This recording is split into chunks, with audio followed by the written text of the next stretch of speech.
Bonsoir à toutes et à tous. Je suis Jeff Abomo, promoteur du projet Jeff e-Learning. Alors aujourd'hui, nous allons aborder votre unité d'enseignement qui porte sur la microéconomie 2. Je rappelle que la microéconomie 2 fait l'objet d'un enseignement en faculté des sciences économiques et de gestion en licence 2.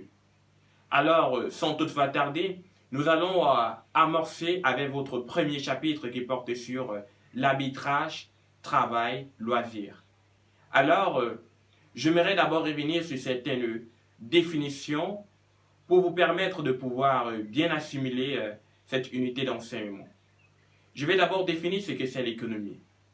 Alors, on définit l'économie comme étant une connaissance intellectuelle qui étudie le bien-être et le fonctionnement de l'économie.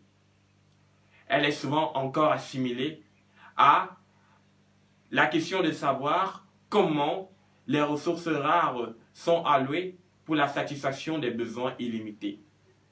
Bien évidemment, voilà d'une manière ramassée la définition que l'on peut octroyer à la science économique.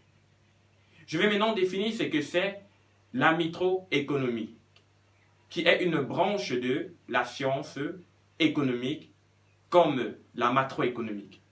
Alors, la microéconomique c'est défini comme étant une branche de la science économique qui modélise le comportement individuel des agents économiques et leur interaction dans le marché.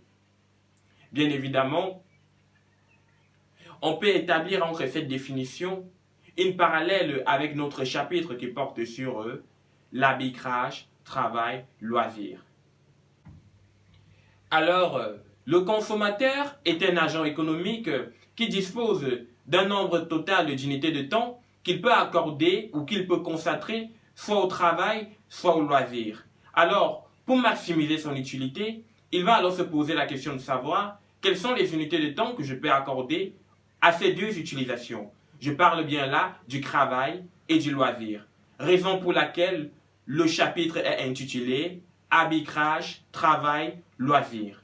Alors, voilà une amorce compréhensible de ce chapitre.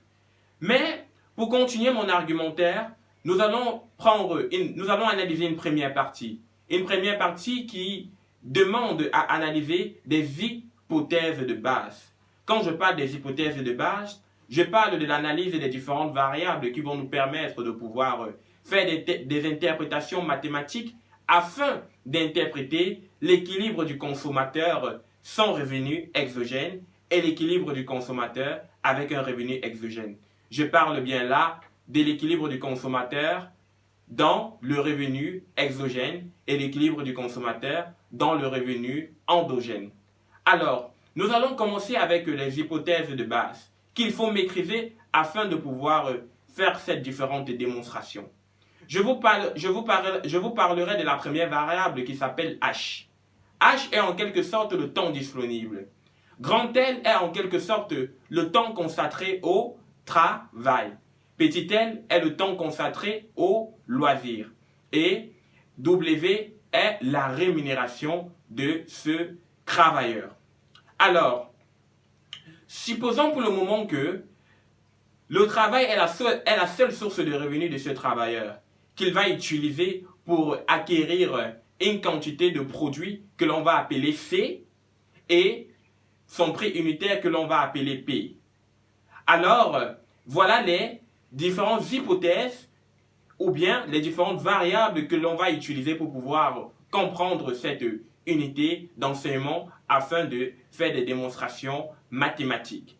Alors, j'aimerais préciser dans cette hypothèse de base que la maximisation de cette satisfaction à travers la fonction d'utilité U qui est égale U facteur de CL demande à déterminer les différentes quantités optimales C étoile, grand L étoile et petit L étoile. Donc voilà d'une manière ramassée les hypothèses de base que l'on doit s'approprier pour pouvoir faire des démonstrations mathématiques afin de déterminer l'équilibre du consommateur sans revenu exogène et l'équilibre du consommateur avec un revenu exogène.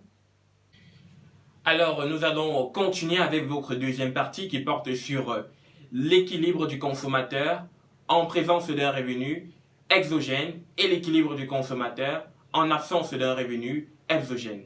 Je parle bien là du revenu endogène et du revenu exogène. Alors, il est judicieux et préférable de d'abord faire la différence entre ce qu'on appelle un revenu endogène et un revenu exogène. Il faut savoir que le revenu endogène, c'est le revenu que l'on perçoit parce que l'on a effectué un travail. C'est le revenu que l'on perçoit de manière mensuelle pour le travail dû. Tandis que le revenu exogène, c'est un revenu hors activité, qui ne provient pas de notre propre activité. Ok? Voilà la différence que l'on peut faire entre le revenu exogène et le revenu endogène. Maintenant, il y a un canevas à suivre pour pouvoir déterminer l'équilibre du consommateur en présence d'un revenu endogène. Le principe est le suivant. Il faut d'abord déterminer d'une certaine manière la contrainte budgétaire. C'est cette contrainte budgétaire qui nous permettra de pouvoir déterminer l'équilibre de cette utilité à travers un programme de maximisation d'utilité. Ce programme de maximisation d'utilité nous permettra, à travers l'écriture du Lagrangien, je dis bien l'écriture du Lagrangien, de pouvoir trouver le taux marginal de substitution. Lorsqu'on a trouvé le taux marginal de substitution, l'on peut donc calculer les différentes quantités optimales à travers les valeurs C étoile, grand L étoile et petit L étoile. Voilà le canevas à suivre pour pouvoir déterminer l'équilibre du consommateur sans revenu exogène.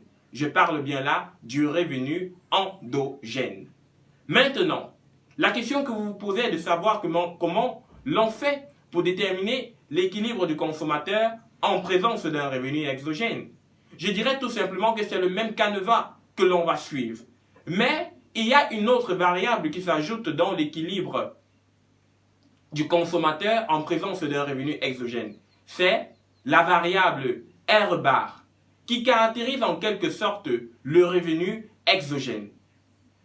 J'aimerais rappeler ici que la contrainte budgétaire sera différente en revenu exogène qu'en revenu endogène. On se comprend bien, j'espère.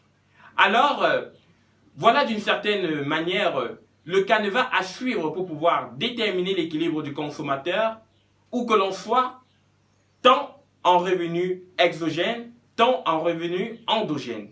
Alors, je vais vous montrer une petite vidéo qui explique sur une fiche de lecture comment ces démonstrations mathématiques sont faites pour pouvoir déterminer ces équilibres.